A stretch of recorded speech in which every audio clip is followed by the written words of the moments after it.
dan sempat meneteskan air mata. Melihat begitu antusiasnya umat Rasulullah sallallahu alaihi wasallam untuk belajar tuntunan beliau di tengah cuaca yang juga tidak mudah untuk bisa diikuti.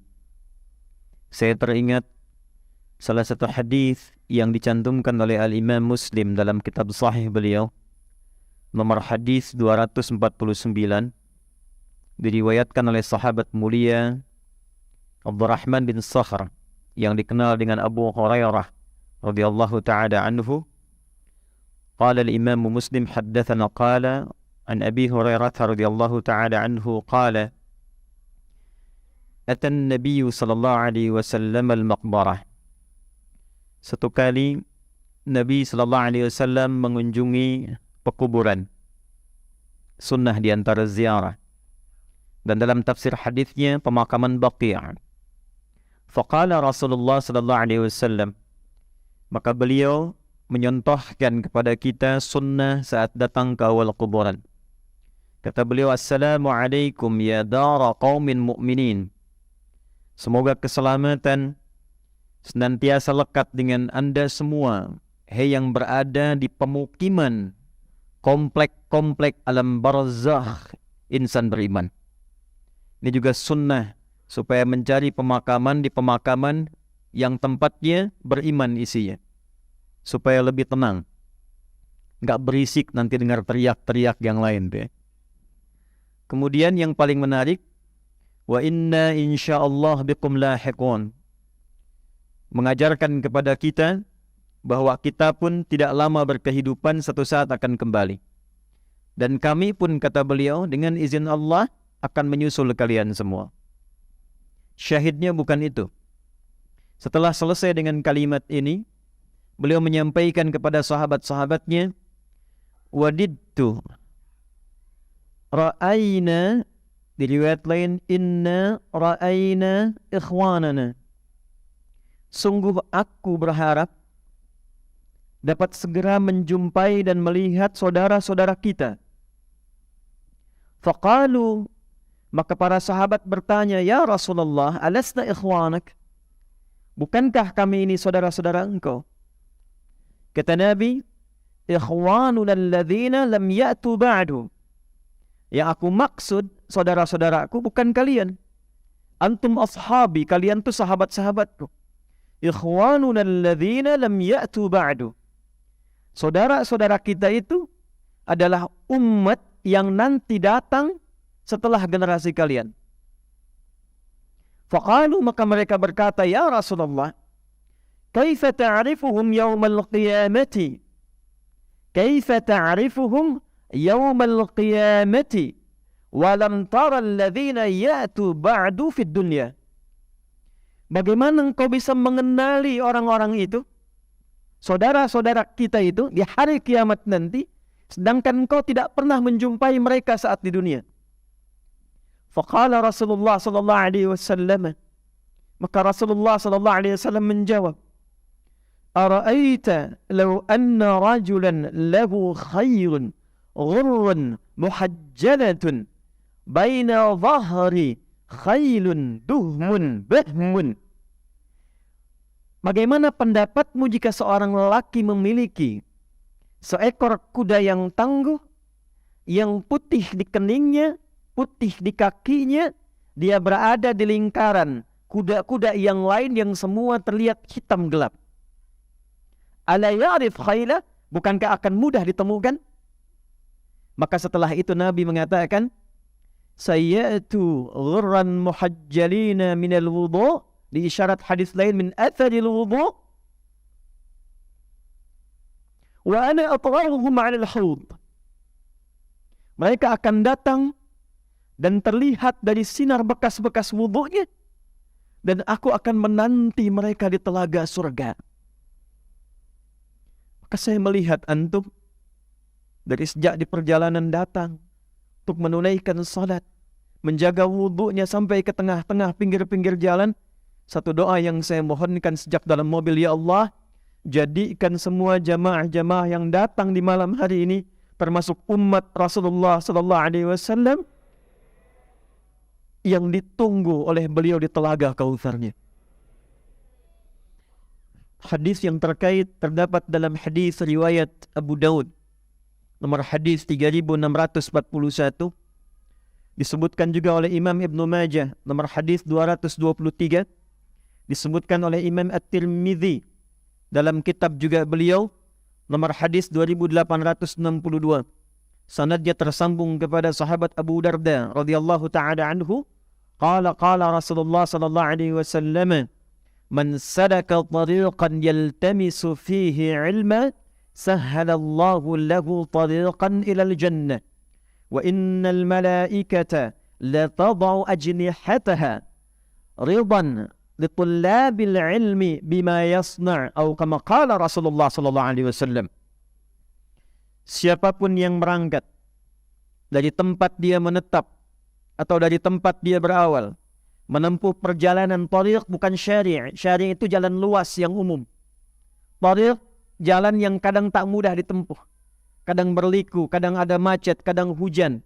Maka semua tapak langkahnya, kata Nabi, sampai dia datang itu, sampai dia kembali, akan diperintahkan malaikat mencatat semua itu menjadi peringan bagi langkahnya untuk melangkah ke surganya Allah subhanahu wa ta'ala. Dan Nabi melanjutkan, sejak dia berangkat, tiba di majlis ilmu, sampai kembali lagi, maka Allah perintahkan pada malaikat untuk membentangkan sayapnya, memberikan ridha kepada para penuntut ilmu itu. Maka makna ridhan li tullabil ilmi di hadis ini, di antara maknanya adalah, satu, malaikat mengaminkan doa-doanya. Yang kedua, ini yang juga penting, memohonkan ampunan kepada Allah atas istighfar yang para penuntut ilmu mohonkan kepada Allah dari mulai berangkat sampai pulang. Jadi manfaatkan dua hal ini. Kalau datang ke majlis ilmu, yang diperbanyak jangan selfie-nya, jangan gambarnya, yang diperbanyak doanya. Mungkin ini kesempatan antum banyak berdoa, boleh jadi di momen ini Allah ingin kabulkan. Malaikat yang mengaminkan. Dan boleh jadi di detik inilah Allah menginginkan antum menjadi hamba yang dicintainya. Karena di antara ciri hamba Allah, yang kalau Allah sudah menanamkan cintanya kepadanya, di antaranya adalah orang-orang yang merasakan punya salah dan ingin tobat dan kembali kepada Allah subhanahu wa ta'ala. Turunlah Quran surah kedua Al-Baqarah di ayat 222. Innallaha yuhibbut tawwabin. Sungguh Allah mencintai orang-orang yang gemar bertobat. Ayat ini memberikan pesan, kata para ulama, terkadang Allah lebih mencintai pelaku maksiat yang gemar bertobat dibandingkan orang soleh yang tidak pernah merasa salah. Kisahnya viral kan? Ada seorang di era Nabi Musa alaihi salam ingin bertobat, datang kepada seorang syekh gitu kan, dikisahkan. Maka disampaikan, pergilah kepada si fulan karena ia yang mampu membimbingmu. Dan itulah adab di antara para pengajar, para ulama. Kalau memang melihat di antara muridnya bukan bagian kepakarannya untuk mengajarkan, maka referensikan kepada syekh yang lain. Ini bukan pakarnya hadis, ngaji aja sama Habib fulan, beliau yang pakar hadis. Itu sunnahnya. Saya bukan pakar tafsir, ngaji aja sama Kiai fulan, beliau pakarnya. Maka ini ada anak muda ingin bertobat, kejahatannya banyak yang pernah dikerjakan. Beliau melihat yang mampu bimbing engkau, itu majlisnya ada di sana. Maka berangkatlah anak itu. Di tengah perjalanan, di tengah-tengah lebih sedikit sejengkal saja sebelum sampai ke tujuan, tiba-tiba datanglah ajalnya, wafat dia. Ini nanti yang menjadikan salah satu kisah ini turunnya surah keempat, surah An-Nisa di ayat yang ke-100, paling kiri sebelah bawah di mushaf. Wa may yuhajir fi sabilillah yajid fil ardi muraghaman katsiran wa wasi'an. Wa may yakhruj min baitihi. Ini kalimat pentingnya nih. Catat baik-baik. Wa may yakhruj min baitihi muhajiran ila Allah wa rasuli thumma yudrikuhul maut faqad waqa ajruhu 'ala Allah. Siapa yang berniat hijrah memperbaiki diri sampai ke tempat dia belajar, masih ada ajal dia berkehidupan, merubah dirinya, maka Allah akan ganti semua yang buruk-buruk rizkinya, keberkahan di rumahnya, perilaku dia yang kurang baik akan dirubah oleh Allah, semuanya berkah dan jadi baik. Karena itu kalau antum datang ke majlis ilmu, cirinya Bukan sekedar bertambah ilmu, tapi ilmu yang antum pelajari merubah antum menjadi lebih baik. Jadi termasuk ahli Quran. Saya dengar di sini sebulan ada khataman Quran. Ciri berhasilnya bukan berapa banyak yang dibaca. Quran surah ke-35 Fatir di ayat yang ke-32. Thumma awrathna al-kitaba alladhina istafayna min ibadina faminhum zalimun li nafsihi wa minhum muqtasid wa minhum sabiqun bil khairati biidznillah. Dzalika huwal fadlul kabir. Orang yang berhasil menjadi ahli Quran, kata Al-Quran, adalah orang-orang yang menjadikan Quran yang dia baca, dia hafalkan, mampu merubah dia menjadi lebih baik. Jadi kalau antum belajar, masih ada kehidupan, ilmu yang kita pelajari, menambah wawasan, mendekatkan diri kita dengan Allah. Imannya naik, ilmunya bertambah, perilakunya berubah. Itu yang akan diangkat derajatnya oleh Allah Subhanahu wa taala. Quran surah ke-58 di ayat yang ke-11. Yarfa'illahu alladhina amanu minkum walladhina utul ilma darajat. Tapi kalau antum berangkat, niat ingin taubat, niat ingin berubah, niat ingin hijrah, bahkan belum sampai ke majlis, belum sampai ke Masjid Fatimah Muhammad, baru di tengah-tengah perjalanan niat ingin berubah, thumma yudrikhul maut, seperti pemuda tadi tiba-tiba maut datang di tempat, di keadaan yang bahkan tidak dia duga. Ya, 5 hak prerogatif Allah. Quran surah ke-31 ayat 34. Innallaha 'indahu 'ilmus sa'ah wa yunazzilul ghaith wa ya'lamu ma fil arham wa ma tadri nafsum bi ayyi ardin tamut. Ya, awas tuh. Wa ma tadri nafsum madza taksibu ghadan wa ma tadri nafsum bi ayyi ardin tamut. Tentang kiamat terjadinya kapan, detiknya, harinya, menitnya, jamnya. Pengaturan tentang cuaca, tak ada kepastian cuaca, yang ada perakiraan cuaca. Apa yang akan diatur di alam rahim, tentang lahirnya, qadanya, qadarnya, jenis kelaminnya dan sebagainya, apa yang terjadi kemudian dan kapan dan di mana, serta kita akan kembali pada Allah Subhanahu wa taala.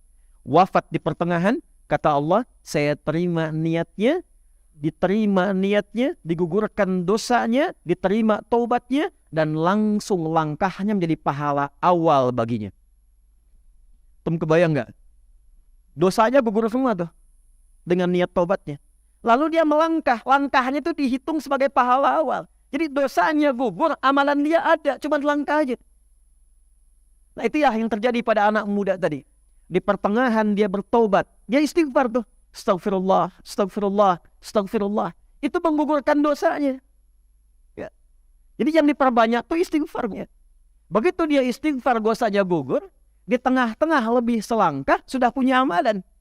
Maka ketika dihitung, amalannya sudah muncul, dosanya gugur, faqad waqa ajruhu 'ala Allah. Ditetapkan oleh Allah punya pahala, masuklah ke dalam surga. Orang itu sudah membunuh banyak orang, mabuk di setiap keadaan, berzina dilakukan, hampir semua dosa khatam. Tuh. Ada yang pernah bunuh orang di sini? Hah? Nggak apa-apa, angkat tangan. Saya lihat di luar ada tentara sama polisi tuh. Hah? Antum belum pernah berbuat seperti yang tadi, masa nggak bisa ke surga?